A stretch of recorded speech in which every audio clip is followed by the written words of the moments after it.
Jadi kalau Gus Dur yang sakti saja wafat, apalagi kita yang tidak begitu sakti ini. Kenapa Kanjeng Nabi pemimpin agung kita diperingati hari lahirnya, tapi Gus Dur penerusnya diperingati wafatnya?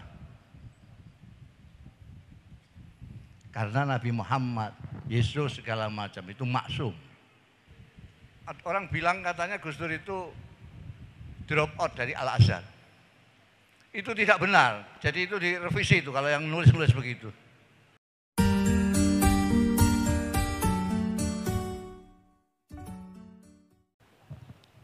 Seminggu sebelum wafat masih ke rumah saya.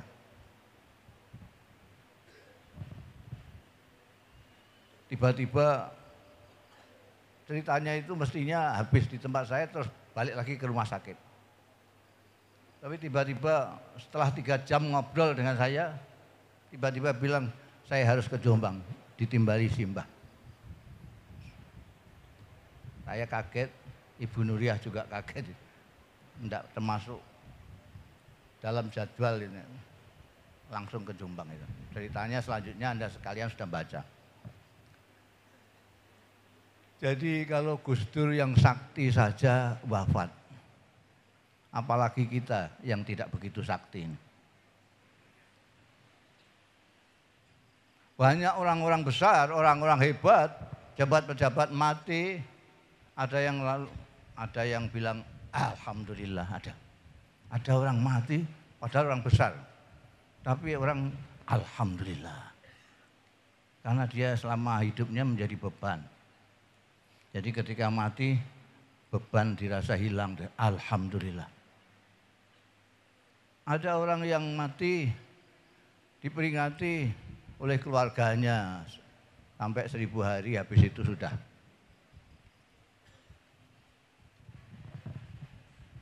Ada yang mati seperti ayam kepelindes kol saja itu. Orang geger sebentar lalu sudah lupa. Ini Gus Dur dikholi. Diperingati sampai 10 kali ini. Dan ini akan terus berlangsung kalau naga-naganya ini.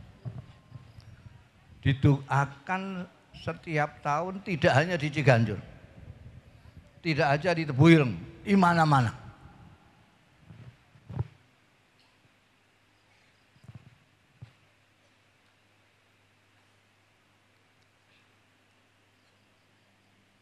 Ini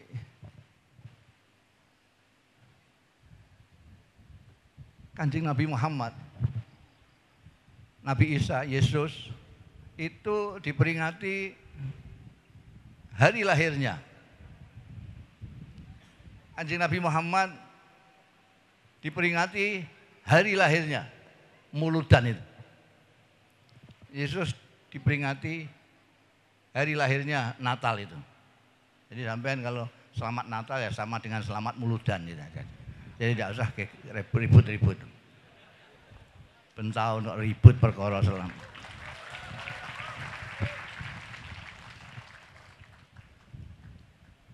Tapi kenapa Gus Dur penerusnya Kanjeng Nabi Muhammad Sallallahu Alaihi Wasallam tidak diperingati hari lahirnya?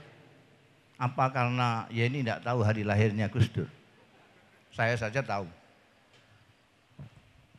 Kenapa Kanjeng Nabi pemimpin agung kita diperingati hari lahirnya, tapi Gus Dur penerusnya diperingati wafatnya?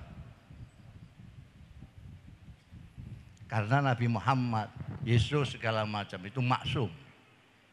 Maksum itu artinya sudah mulai sudah tidak pernah berdosa lagi. Tapi kalau kiai itu ditunggu sampai tutup buku. Karena survei membuktikan banyak orang-orang yang semula itu baik tiba-tiba menjadi buruk. Sudah kiai, sudah hampir wali, tiba-tiba ganti profesi. Jadi jurkam. Jadi tim sukses. Jadi kalau kiai-kiai penerus Nabi ditunggu sampai tutup buku. Kalau ternyata istiqomah, konsisten apa yang dilakukan sampai wafat, baru umat masyarakat memperingati. Kalau tidak, sampai mau memperingati Kiai Mustafa Bisri, tiba-tiba di tengah jalan saya jadi tim sukses suatu partai yang nggak menang, sampai nggak jadi ngekholin. Ini tunggu sampai akhir. Nah, Gus Dur ini konsisten di dalam apa? Di dalam menjadi manusia.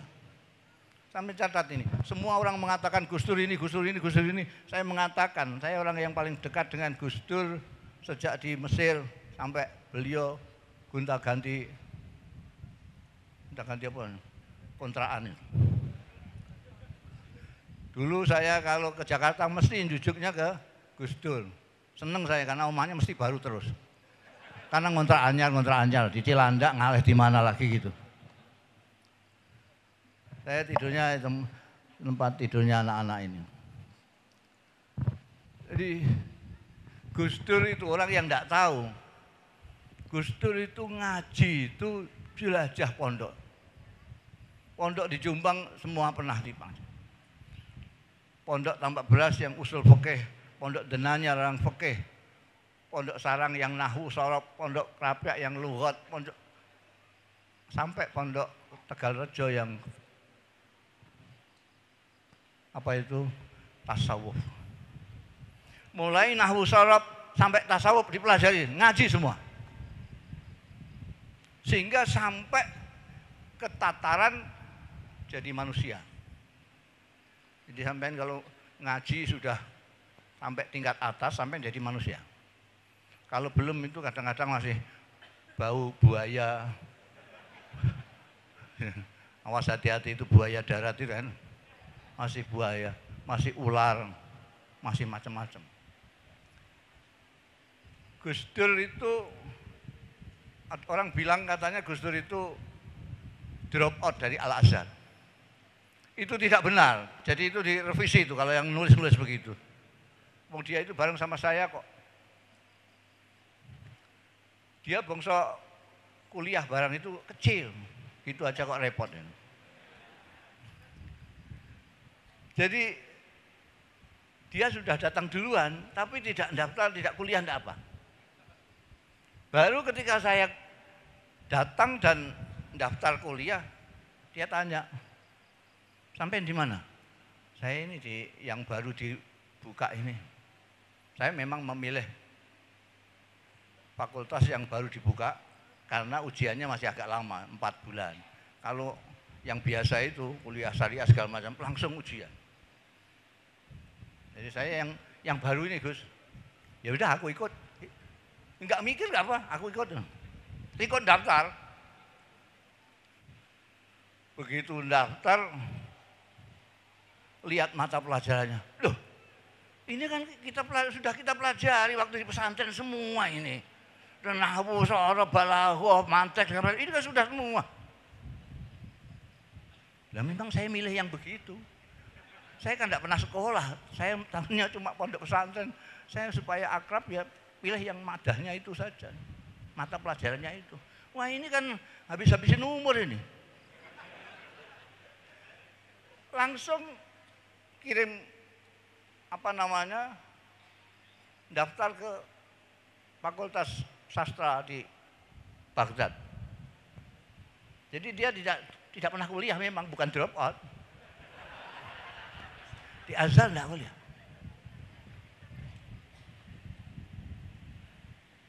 Begitu sampai lihat enggak kelihatan. Seperti sekarang kan di Jakarta ini kan kelihatan, wah ini kiai ini ustadz ini ustadz sungguhan apa enggak ya? Enggak jelas. Pokoknya ketok loh, agamawan itu ketok. Serbane gedian. Gus Dur ya. Kami batik Nun Sewu, Mbak Nur, klambi batik cekak segini nih. Kadang-kadang orang minggu gak salin.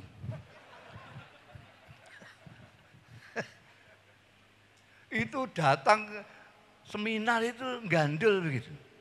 Sampai kawannya dan orang yang paling dihormati dia oleh Gus Dur dan menghormati Gus Dur, orang yang sangat ingin Gus Dur menjadi pemimpin Indonesia, Allah yarham Dr. Fahmi Saifuddin, itu sampai mengupayakan Gus Dur masuk MPR. Dr. Fahmi dulu itu dekat sama siapa namanya?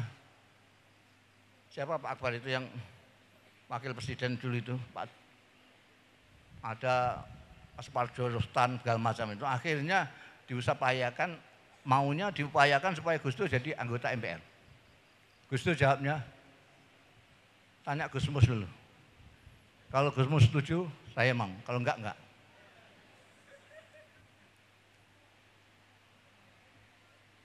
Tanya saya Dr. Fahmi, Gus, ini saya mau usahakan Gus Dur masuk MPR. Tidak setuju, enggak setuju. Saya langsung gitu aja, enggak. Nah ini rusak nanti Gus Dur ini. Udah baik-baik, ke situ malah rusak. Gus Dur enggak bisa mempengaruhi orang-orang itu, enggak bisa. Malah yang pasti itu Gus Dur nanti malah dipengaruhi oleh mereka. Apa kata Dr. Fahmi? Nah itu yang kita inginkan, yaitu supaya Gus Dur terpengaruh mereka. Saya kan bingung saya. Musuh dokter ini bingung aku gendemane. Lu bagaimana maksud sampean bagaimana? Lu sampean sendiri kan pernah ikut seminar di Sinar Kasih di mana-mana itu. Gelantungan gitu itu, sandalnya japit. Lambine buatik kene wis tambalan gak karuan kene. Padahal dia ditunggu-tunggu di dalam seminar itu. Nah kita kan maunya enggak begitu. Maunya kita jadi pemimpin. Jadi kalau nanti dia di MPR, sebentar saja. Nanti dia sudah akan bisa pakai sepatu. Bisa pakai desi. Bisa pakai jas. Ternyata tujuannya itu toh. Dan memang berhasil. Jadi presiden wis iso sepatunan. Ini betul. Dan sampai saya itu kadang-kadang lupa kalau Gus Dur itu sudah jajah pondok kemana-mana itu. Ketika dia diminta oleh Mbah Lim di Klaten untuk ngimami subuh, saya itu sempat was-was sih. Iki iso kunut apa ora?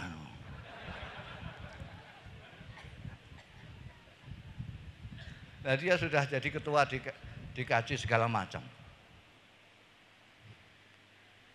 Bareng beliau kunutnya panjang sekali. Ya Allah. Lah dia ini mutakharijin dari sarang, dari tambak beras, dari Denanyar, dari Krapyak Jogja, dari Tegarejo. Dan pesantren-pesantren itu tidak seperti orang yang ngaji di Al-Mukarram Kiai Google itu.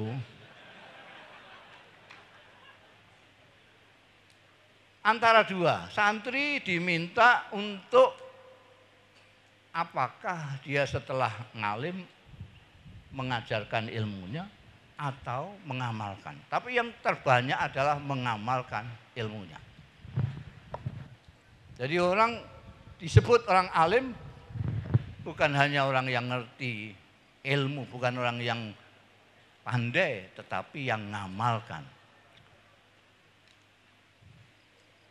Dalam ilmu agama, seperti yang saya pahami, puncak daripada orang alim itu kalau dia sudah menjadi manusia.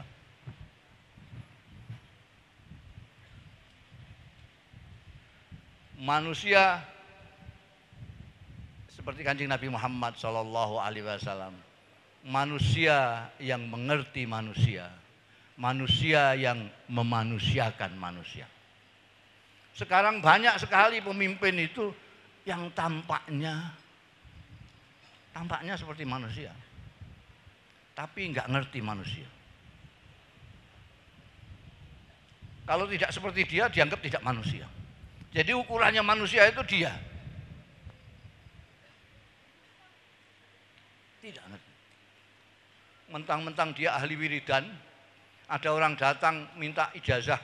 Saya kok sumpek dada saya, mbok saya dikasih wiridan. Ya ini baik, ini dibaca habis sembahyang ya. Ayat kursi ini dibaca habis sholat 35.000 kali ya. Ini meskipun diundang kiai, dia nggak ngerti manusia. Karena ukuran manusia dirinya sendiri. Sekarang banyak orang ukurannya dirinya sendiri. Dan memanusiakan manusia. Kanjeng Nabi Muhammad Shallallahu Alaihi Wasallam itu ngerti manusia. Ini ada yang TK, bahkan ini PAUD, ini SD, ini SMP, ini SMA, ini perguruan tinggi. Gus Dur juga begitu. Tidak semua orang diomongi Gus Dur sama. Enggak seperti, enggak usah nyontohkan orang sih. Jaga. Itu orang TK ditausiai kayak mahasiswa, dikuliahi mahasiswa, kopior sirai, ambiar bahasanya inayah ini. Ahli Nabi tahu, makanya orang yang ngaji hadis, sabda-sabda Rasulullah Sallallahu Alaihi Wasallam akan melihat banyak sekali hadis-hadis yang berbeda-beda sesuai dengan mukhatabnya. Tidak sama. Ada yang ausini ya Rasulullah, qala la taghdab. Ausini ya Rasulullah, la takdzib, dan terus-terusnya. Bahkan Kanjeng Nabi sendiri mengajarkan khadibin nas ala qadri uqulihim. Tadi saya baca muqaddimah, tadi saya pakai alladzi khalaqal mauta wal hayat liyabluwana ayyuna ahsanu amala. Saya iktibas surat Tabarak. Jadi Tuhan menciptakan hidup dan mati ini untuk menguji kita. Ayyuna ahsanu amala. Siapa yang paling bagus? Bukan ayyuna aksaru amala. Bukan siapa di antara kita yang paling banyak, tapi siapa yang paling baik.